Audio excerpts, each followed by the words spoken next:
2월 15일 집회로 전라도 광주는 정말 뒤비졌을까? 아마도 우리가 기억하는 현대사 중 과거 이승만 대통령 시절이나 박정희 대통령이 전라도에서 선거 유세를 한 이후 전라도 광주에서 자유우파가 이렇게 많은 사람들이 운집한 가운데 오늘날 좌익들의 본거지가 된 광주 금남로에서 윤석열 대통령 탄핵 반대 목소리를 높이는 것과 같은 자유우파 집회를 한 적이 없었을 것이다. 그만큼 이번 2월 15일 토 광주 집회의 의미는 크다고 할 수 있고, 특히 집회를 주관한 세이브 코리아나 이를 지지하는 자유우파 쪽 사람들이 성공했다고 주장하는 것보다 역으로 소위 본진이 털린 좌익들이 얼마나 이를 뼈아프게 받아들이고 있는가를 살펴보는 것이 더 정확할 것이다. 당연한 얘기이지만 만약 좌익들이 세이브 코리아의 광주 집회를 그저 별 반응 없이 지나갔더라면 오히려 행사를 주관한 세이브 코리아나 자유우파, 애국 세력 쪽에서 나름 사람들이 오긴 했었지만 혹시나 하고 기대했는데 역시나 전라도는 다른가? 라고 생각했을 것이다. 세이브 코리아 집회에 실제로 적잖은 광주 시민이나 전라남북도 사람들이 온 것이 분명해 보이지만 정작 무슨 번호표 등과 같은 것으로 확인할 수 있는 것도 아니어서 그저 상당수 전라도 사람들이 참석했다는 것을 현장에 참여한 애국시민 유튜버들의 현장 경험을 통하여 대략 3분의 1 정도는 광주와 전라남북도 사람들이었다는 것에 공감하는 정도가 현실이다. 그런데 역발상으로 좌익 진영에서 얼마나 심한 반응이 나오느냐를 기준으로 대략이나마 그 정도를 가늠해 볼 수 있겠는데, 집회 다음 좌익 진영에서 내놓은 반응은 가히 발작 수준이어서 2월 15일 광주 집회가 좌익들 생각에는 설마 했었지만 정말 아픈 상처를 남긴 집회였다는 것을 미루어 짐작할 수 있다. 좌익들의 발작 강도가 도를 넘는 수준이라는 점에서 2월 15일 세이브 코리아 광주 집회로 전라도가 진짜 디비졌는지는 알 수 없으나 적잖은 충격을 받았음은 틀림없다라고 평가할 수 있겠다. 문제는 그들이 주장하는 민주주의의 성지라는 곳의 자유 우파가 대범하게 쳐들어가 좌익들의 탄핵 찬성이 아니라 탄핵 반대 집회를 하겠다고 하니 적어도 안방에서 수적으로 밀리는 창피는 당하지 않아야 한다는 강박관념으로 좌익 핵심에서 총동원령을 내렸음에도 불구하고 자유우파 집회 참석자가 4, 5배 더 많았다는 것을 드론으로 촬영한 영상들이 있으니 좌익들의 낭패감은 생각보다 더 깊은 상처가 되었을 것이다. 그래서 이러한 배경 지식을 갖고 좌익들의 반응과 여론조사보다 조작에 더 열심인 것으로 의심받는 리얼미터의 여론조사 결과도 살펴보겠다. 격앙된 좌익들의 반응, 민주당의 반응, 5.18 특별법으로 처벌, 더불어민주당이 지난 집회 문제로 화가 단단히 나긴 했지만 법적으로도 아무런 하자 없이 평화적으로 끝난 집회를 물고 늘어질 명분이 약하니 정가의 보도처럼 그들이 심심하면 써먹는 5.18 특별법으로 처벌을 하겠다고 주장하고 나왔다. 광주 집회를 아무런 불상사 없이 평화적으로 잘 마쳤는데 그런 집회 주관자들을 5.18을 왜곡하였다며 특별법으로 처벌하겠다니 어리둥절하게 되는데, 최근 이재명과 더불어민주당이 하는 짓마다 오히려 부작용만 더 생기듯 이번에도 만져서 더 덧나는 꼴이 되지 않을까 기대가 되는 것이다. 그들은 광주 시민과 광주 정신을 모독해서라는 이유를 댔다고 하는데, 이에 대해 여당에서는 광주 집회 참석자들을 악마화하며 극우몰이를 하고 있다고 비판했다.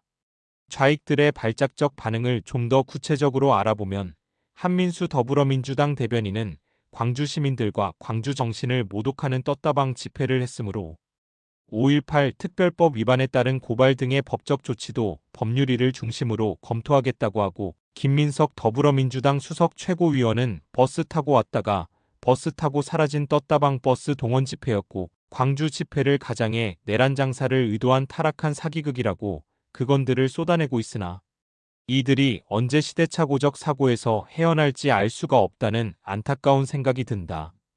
외지인들이 버스 동원한 집회?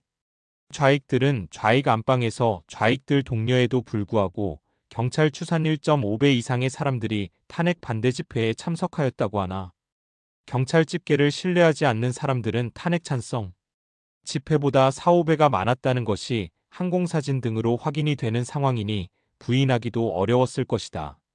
그런 현실을 인정했을 때 그 집회에 수많은 광주와 전라남북도 사람들이 참여했을 가능성 또한 부인하기도 어렵게 되자 좌익들이 생각해낸 것이 탄핵 반대 집회에 참석한 사람들을 전부 외지인들이라고 단정하고 그들이 버스를 이용하여 떴다방처럼 왔다가 사라졌다는 주장이다.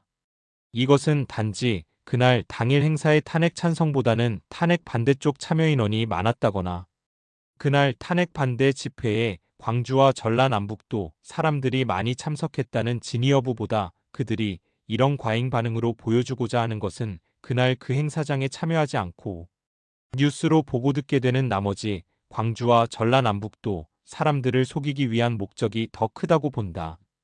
왜냐하면 이번 세이브 코리아의 광주 금남로 집회의 탄핵 반대 집회에 참석한 사람들이 각자 삶의 현장으로 돌아가 뭔가 과거와 다른 분위기와 얘기들을 하기 시작하면 즉 그동안 전라도 사람들이 광주 정신, 전라도 이익을 외치는 정치꾼들의 가스라이팅에 넘어가 광주와 전라도가 이번 기회에 깨어나야 한다는 얘기들을 하기 시작한다면 어떻게 될까에 대한 두려움이 아주 크다고 생각한다.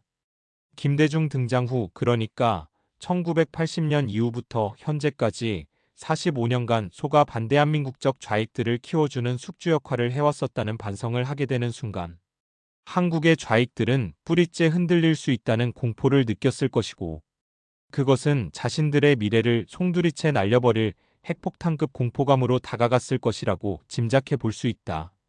그렇지 않다면 저렇게 극렬하고 처절하다시피 한 반응이 나올 수가 없다고 보는 것이다. 이것은 마치 광주와 전라도가 의문스런 5.18 유공자 명단을 공개하라는 자유우파의 목소리가 강하게 나오자 더 강한 5.18 특별법을 만들어내고 그런 것을 바탕으로 전두환 전 대통령을 광주지방법원으로 불러 재판하고 전두환 대통령의 회고록에서 5.18의 불리한 부분을 삭제하고 출판을 허용하는 만행을 부리던 때와 비슷한 위기의식을 느끼고 있다고 보는 것이 합리적 추론이다. 속내가 너무 뻔한 리얼미터 여론조사 결과 리얼미터 여론조사를 보면 앞선 한국갤럽 여론조사와 같은 조기 대선 여론몰이 연장선상에서 한국갤럽보다 한 발 더 앞장서는 모습을 보여주고 있다. 그들이 바라는 방향은 이재명, 더불어민주당 헌법재판소, 선거관리위원회, 민노총이 장악한 언론, 경찰, 검찰, 사법부 우리법연구회 출신 좌익 판사들, 정부 부처에 스며든 암덩어리 같은 좌익들이 바라는 방향이다.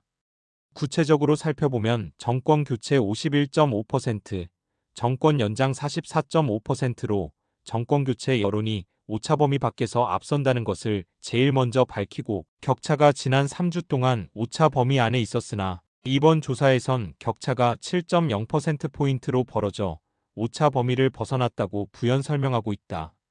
그 다음에 이런 여론으로 조기 대선이 되는 경우 정치판 구도가 어떤가인데 정당 지지도 조사에서 국민의힘 41.4%, 더불어민주당 43.1%로 국민의힘은 직전 조사와 비교해 1.4%포인트 하락했고 민주당은 2.3%포인트 상승했다며 좌익 정당 지지율이 오르면서 유리한 환경이라는 것을 보여준다.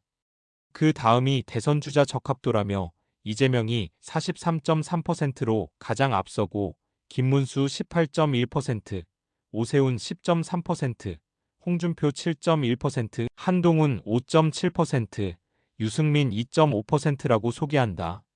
나아가 양자 가상 대결에서는 이재명과 김문수가는 이재명 46.3%, 김문수 31.8%로 14.5%포인트 차이, 이재명과 오세훈과는 이재명 46.6%, 오세훈 29.0%로 17.6%포인트 차이, 이재명과 홍준표가는 이재명 46.9%, 홍준표 26.2%로 20.7%포인트 차이라고 모두 압도적으로 앞서고 있음을 보여준다.